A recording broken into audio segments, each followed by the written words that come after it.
சபை வீட்டுள்ள நண்பர் அனைவருக்கும் என்னுடைய அன்பான வணக்கம்.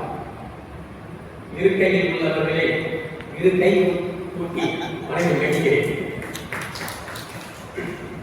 ஐயா சேகர் அவர்கள் சொன்னது போல நாங்கள் அம்பத்தூர் கும்பன்காக பட்டிமன்ற ஆசாரியில் பயிர்கிறோம்.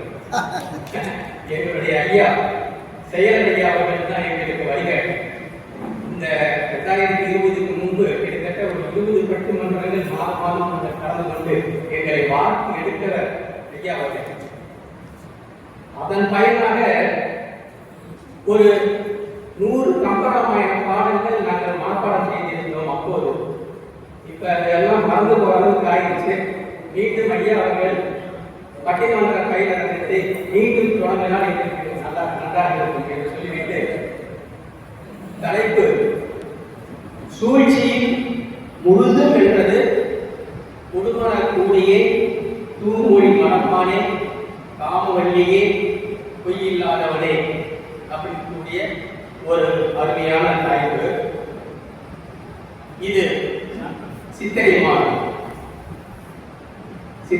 தான். இது சித்திரை மாதம், மங்களகரமான மாதம். மனங்கள் யாவும் வண்ண மலர்கள் பூத்து மனம் வீசும் பருவம், ஒரு அருமையான பருவம்.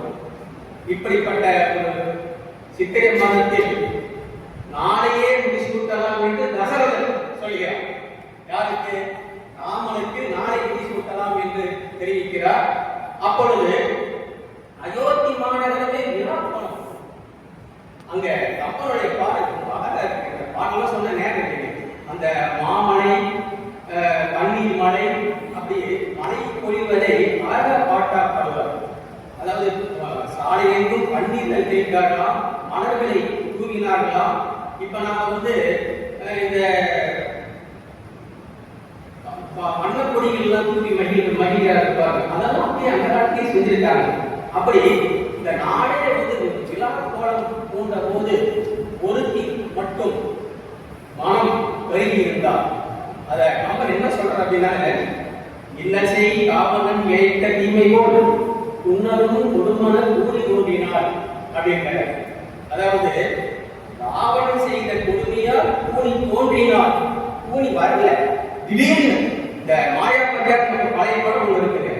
அதுல எஸ் கே ரங்கராவை பார்த்தோம்னா கமான் தோன்றுவார், திடீர் மறைவார். அது போல தோன்றினார் அப்படிங்கிறார். இந்த கூனியே சூழ்ச்சியில் முழுதும் வென்றார் அப்படிங்கிறத நான் பேச வந்தேன். இந்த தலைப்பில் இருக்கக்கூடிய ஒரு மிக முக்கியமான கருத்து என்னன்னா, சூழ்ச்சியில் வென்றது அப்படின்னு கொடுக்கிறீங்க. சூழ்ச்சியில் முழுதும் வென்றது யார் அப்படிங்கிறது தான் கேள்வி. இப்ப முதல்ல சூழ்ச்சி அப்படின்னா என்ன நமக்கு தெரியும். சூழ்ச்சியோட இலக்கணம் என்ன அப்படின்னு பார்த்தோம்னால, சூழ்ச்சி அப்படின்னா இயல்பாக நடைபெறக்கூடிய ஒரு செயலை தடுத்து அதை எதிர்மறையாக கொண்டு செல்வது சூழ்ச்சி. அதுதான் இந்த இலக்கணத்தை நாம தெரிஞ்சுக்கிட்டோம்னா ஐயா நடுவர் ஐயா எங்களுக்கு சாதகமா தீர்ப்பு சொல்லுவாங்க என்று நான் நினைக்கிறேன். அதாவது இயல்பாக நடைபெறக்கூடிய ஒரு செயலை தடுத்து அதை எதிர்மறையாக கொண்டு செல்வதற்கு பெயர் தான் சூழ்ச்சி. அந்த சூழ்ச்சியில ஒரு புத்தகமே எழுதலாம். அப்படி விஷயம் இருக்கு. சூழ்ச்சியில நேர்முக சூழ்ச்சி, மறைமுக சூழ்ச்சி அப்படிலாம் இருக்கு. நேர்முக சூழ்ச்சி அப்படின்னா ஒருத்தருக்கு எடுக்கணும் அப்படின்னா நேருக்கு நேரம் அவனுக்கு துரோகம் பண்றாங்க. மறைமுக சூழ்ச்சின்னா ஒருத்தருக்கு எடுக்கணும்னா நேரடியாக அவனுக்கு துரோகம் பண்ணா வேற ஒருத்தர் மூலம் அவனுக்கு துரோகம் பண்றாங்க. இது போல சூழ்ச்சி இப்ப இல்ல. கூலி செய்த சூழ்ச்சி என்ன அப்படின்னா மறைமுக சூழ்ச்சி. நேரடியாக சூழ்ச்சி பண்ணல, கைகேயி போல சூழ்ச்சி செய்தார் கூலி. இப்ப இந்த சூழ்ச்சி இன்னும் பிரிவுகள்னா ஒரு பெண்ணுக்கு பெண் செய்கின்ற சூழ்ச்சி. இதெல்லாம் கூலி கைகேயி செஞ்சார். அதே போல கைகேயி பெண்ணுக்கு ஆண் செய்த சூழ்ச்சி, கைகேயி தசரதன் செய்த சூழ்ச்சி. அதே போல ஐயா பொய்யில்லாதவன் அப்படின்னு பேச வந்திருக்காரு. ஐயா அவர்கள் சங்கர் ஐயா பக்கத்துல தான் இருக்காரு. ஆமா, ஒரே ஐயா அவர்களே நீ காலையில சனிக்கிழமை சொல்லிட்டு நான் பக்கத்தில் இருக்கக்கூடிய ஆஞ்சநேயர் கோயிலுக்கு போறேன். எனக்கு முன்னாள் அவர் நின்றுட்டு இருக்காரு. அங்க சாமி கும்பிட்டுக்கிட்டு ஆஞ்சநேயரை கும்பிட்டு கொண்டு ஆஞ்சநேயரை சூழ்ச்சி செஞ்ச பொய்யில்லாதவன் அப்படின்னு சொல்ல பேச வந்திருக்கார். ஐயா அவர்களே, இது உங்களுக்கு நியாயமா அப்படின்னு நான் கேட்டுக்கிறேன். அதாவது கம்பன் என்ன சொல்றான்னா, சுக்ரீவன் வந்துங்க ராமருக்கு சாப்பாடு பரிமாறுறார். அப்ப ராமர் வந்து கம்பன் வந்துங்க நிறைய நல்லாடி கையாளும்.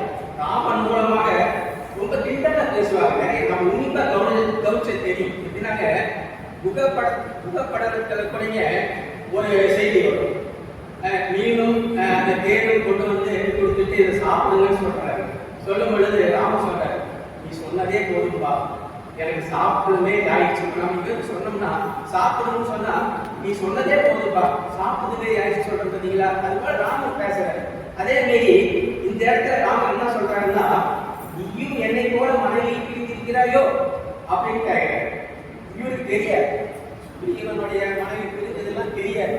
இருந்தாலும் இவன் சும்மா ஒரு நையாடியா, ஏன் என் வேற ஒரு வீட்டுல வந்து சாப்பாடு போடணும்னா அந்த வீட்டுக்கு இருக்கக்கூடிய அந்த இல்லத்தை அரசி தான் சாப்பாடு போடணும். அதான் தமிழர் மரம். அப்படி இல்லாம நீ சாப்பாடு போடுறையே, நீயும் உன் மனைவியை என்னை போல பிரிந்துள்ளாயா அப்படின்னு கேட்கிறாரு. அப்ப சுக்ரீவன் பதில் சொல்லல, அனுமன் பதில் சொல்றாரு. ஐயா, அதாவது உரிமை என்று இவருக்குரிய தாரமா மதுமரத்தை அவனும் விரும்பினான். அதனால விடுமை, அதாவது வறுமை மனைவியை பிரித்து சுக்ரீவன் வாடினான்னு சொல்லிட்டு அப்பதான் வந்து கம்பர் அந்த கூட்டரை சொல்வாரு, பொய்யில்லாதவன் வரன்முறை அம்மொழி சொல்ல ராமனும் இதழ்கள் துடித்தது செந்தாமரை கண்கள் சிவந்தது அப்படின்னு சொல்லிட்டு அத பொய்யில்லாதவன இப்படி ஐயா வந்து பொய்யில் ஆதவன் சொல்ல உள்ளது. ஐயா அவர்களே, பொய்யில் ஆதவன் அவர் பொய்யில்லாதவன். என்னை கூட ஒருத்தர் வந்துங்க சென்று கொண்டிருக்கும் பொழுது என்னை ஒருத்தர் அறிவில்லாதவனின்னு சொல்லிட்டாங்க. ஐயா நான் வருத்தப்படல, ரொம்ப மகிழ்ச்சி. அவர்கிட்ட சொன்னேன், ரொம்ப சந்தோஷம் ரொம்ப சந்தோஷம். வந்து திட்டவருக்கு அதிர்ச்சி. அறிவில்லாதவன் சொன்னே, நீங்க என்ன கோவப்படாம சந்தோஷப்படுறீங்க அப்படின்னா என்ன சொன்னேன்? ஆமாங்க, இல்லையே அறிவில் ஆதவன் என்றால் சொன்னீங்க